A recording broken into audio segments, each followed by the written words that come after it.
Hey guys, I am IzDaisho, and I am here bringing you a post-commentated Magic gameplay. I had recorded this and done the live commentary over it, and then noticed that my mic was muted the whole time. But this game was so good that I really had to upload it. So I'm going to do the whole thing where I try to give you an insight into my mind post-game.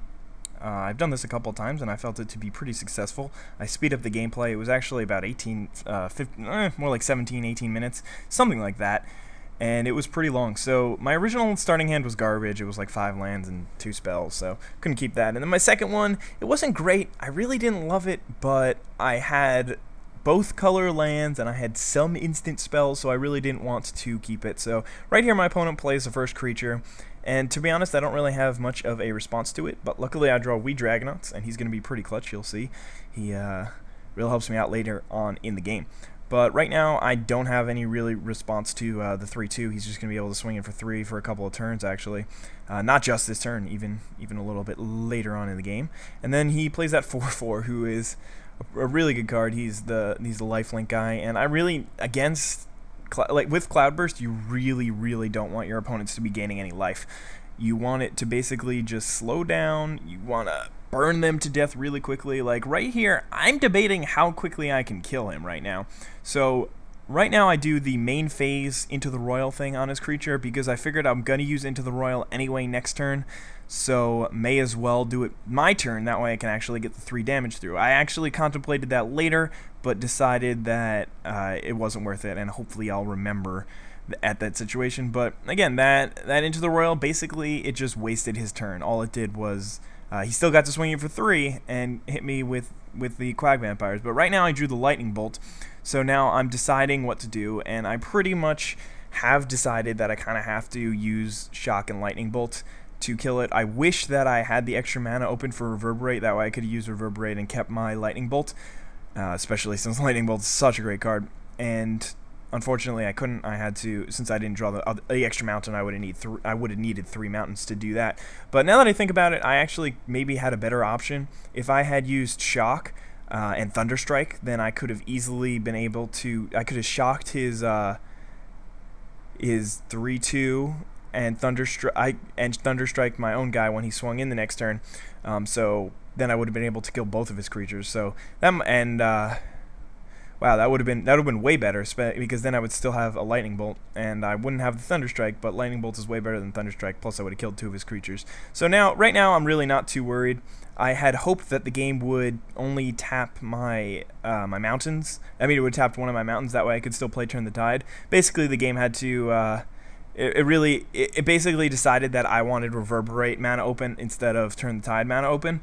But if he had Turn the Tide, then what I could have done was use Turn the Tide, been able to kill his 3-2 and his 2-3 without taking any damage, and Vampire Nighthawk and Baroni Vampire without taking any damage, and all he would have left is Child of Night, and my creatures both would have survived.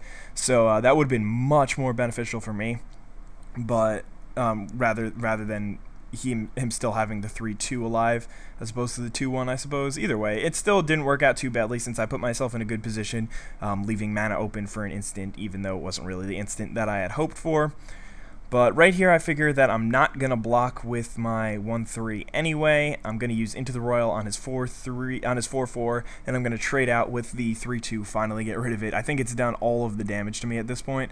But now he Vicious Hungers my 2-2, and at this point I really don't know what to do, because I'm considering just reverberating and killing his 3-2 with Vicious Hunger, Into the Royaling my own guy, but then I realized I can't really do that, because then I'll be taking another 4, and I don't want to do that. So in the end, I just let it go through. I think about it for a long time. Like, this is sped up almost 2 times, and that's how long it took me to think about it. I had all my thoughts in my head, but in the end, I decided that I really didn't want to be losing any of my creatures or anything. I mean, not any of my creatures. I didn't want to be losing instants, so what I did is I played Into the Royal, and then that let me cycle. So just using that Into the Royal right there and kicking it, as opposed to not kicking it if I had used Reverberate, allowed me to draw into Elixir of Immortality, which gives me so many more options right here.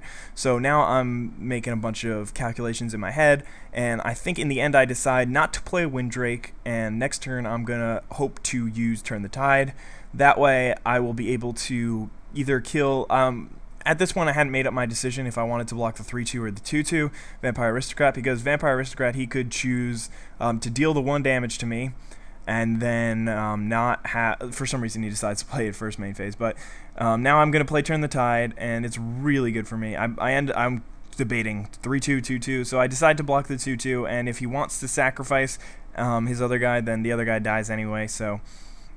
I mean, I pretty much had to block the 2-2, otherwise he could have sacrificed all of his other guys and taken me down to 1 life. But then again, I really probably wouldn't have minded that, so because I still have the elixir. So that's what I'm about to do now. Still have the mana open for the elixir. It worked out perfectly. Put everything back in my deck, and then I draw Niv-Mizzet. He is 1 land away, but right now I'm not too happy. I think I should have swung in with the 1-3 here because I'm not going to block with it. So that was a little error. It was a 1 damage error, I suppose. I was hoping he would use like Urge to Feed, that way I could reverberate it, but the 2-2 block is obvious, the 2-2 on the 3-2. Those guys love trading out. I think that's the second time that happened this game, but I draw the land and I'm like, Niv-Mizzet has to come into play right now.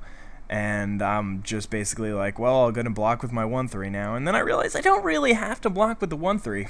I could just leave it as is and go down to 1 life, so that's my decision.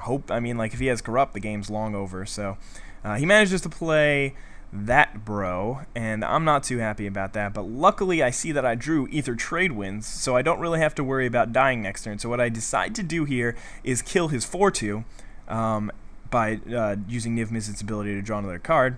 And not only do I get to draw 2 cards this turn, but I get to kill his bro, which is awesome.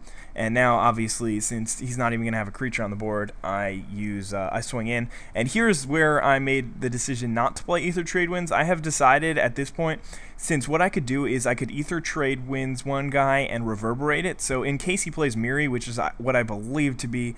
or Bloodghast, I guess, now that I think about it. Miri or Bloodghast are the only 2 haste cards in his deck. So if he draws one of them, then I'm really kind of screwed. But if I have Reverberate mana open, then I could do that. So right now I just decide to pick up one of my lands, make him pick up his guy, and unfortunately he's just going to be able to play it, and now it's going to be a 5-5. So I'm not even going to be able to trade with Niv if I wanted to, which...